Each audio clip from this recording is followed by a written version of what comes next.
बिस्मिल्लाहिर्रहमानिर्रहीम। अस्सलाम वालेकुम दोस्तों आप देख रहे हैं रेहान बछड़ी फार्म यूट्यूब चैनल और फेसबुक पेज। उम्मीद है कि मेरे सब दोस्त भाई खैरियत से होंगे।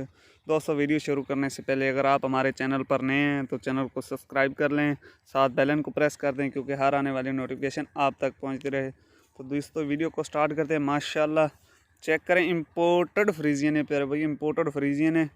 गाय है माशाल्लाह, सेकंड नंबर है और माशाल्लाह फुल तैयार है, फुल बॉडी की है, इम्पोर्टेड फ्रीजियन है।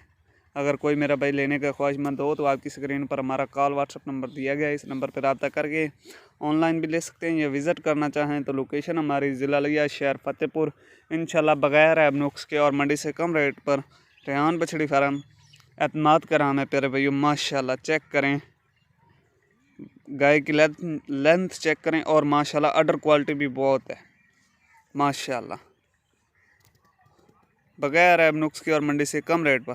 दोस्तों वीडियो अच्छी लगे तो लाइक शेयर ज़रूर कर दें। मिलते हैं नेक्स्ट वीडियो के साथ। अस्सलामु अलैकुम।